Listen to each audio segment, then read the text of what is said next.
Assalamualaikum warahmatullahi wabarakatuh. Alhamdulillahirabbil alamin.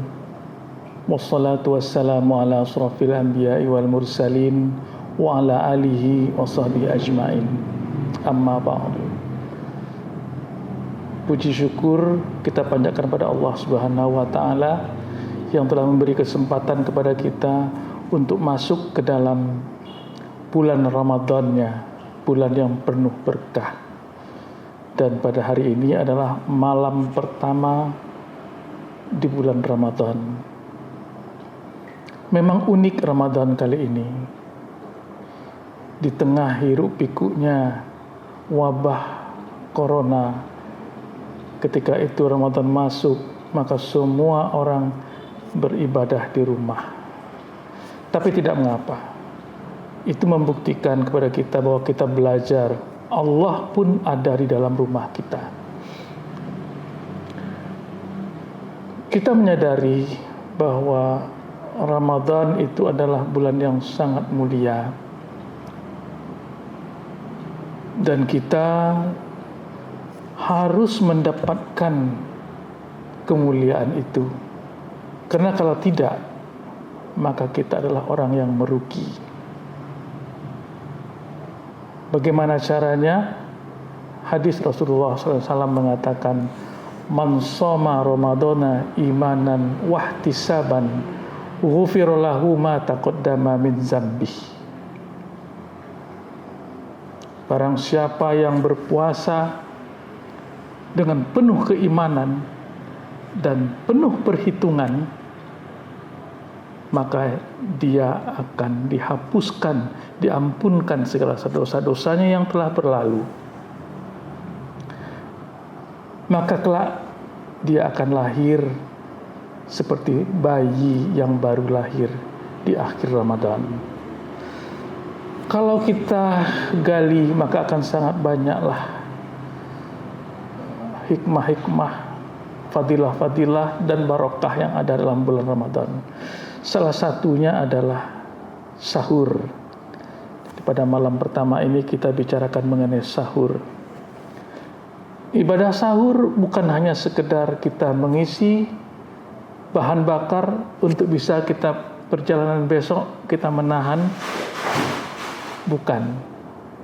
Bukan hanya sekedar kita makan untuk bisa bertahan besok.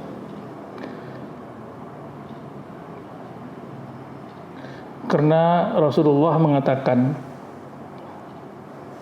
"Tasahharu fa inna fi sahuril barakah." Bersahurlah engkau, karena di dalam sahur itu banyak terkandung berkah.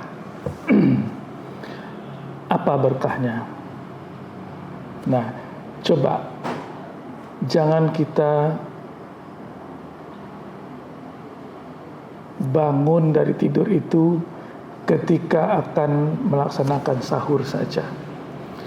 Jangan bangun sudah hampir-hampir jam sahur datang. Tetapi coba kita lihat apa yang dianjurkan. Kita bangun jauh-jauh, kemudian kita berzikir, kita sholatul lail. Karena Allah katakan bahwa sepertiga terakhir malam itu Allah akan turun ke bumi, dan Allah mencari siapa hamba-hambanya yang sedang sholat dan bermunajat kepadanya. Artinya sepertiga terakhir malam itu doa adalah makbul. Itu salah satu barokah. Yang kedua adalah masa ketika kita menunggu akan bersahur itu adalah saat yang paling tepat untuk kita beristighfar, berdoa, bermunajatlah kepada Allah, maka Allah akan kabulkan. Kemudian yang ketiga adalah sahur itu tempat kita berencana, membuat planning. Kenapa? Karena dengan perencanaan itu kita bisa membuat langkah-langkah yang real esok hari. Amalan apa saja yang harus kita lakukan besok, Dan kebiasaan-kebiasaan buruk apa saja yang harus kita tinggalkan besok. Kemudian ibadah-ibadah apa saja besok yang harus kita laksanakan. Semuanya itu adalah dengan perencanaan yang matang. Itulah barokah dari sahur. Sehingga hari demi hari itu akan membuat amalan kita itu semakin lama semakin meningkat, semakin lama semakin meningkat. Kenapa? Karena setiap sahur kita merencanakan dan mengupgrade diri kepada yang lebih tinggi. Itu rahasia sahur. Maka dikatakan bahwa sahur itu penuh dengan berkah. Tapi jangan makan sahur sekenyang-kenyangnya dengan harapan bahwa besok kita bisa tidak capek, tidak letih, tidak lelah. Justru itu akan membuat kita menjadi lemas besok harinya.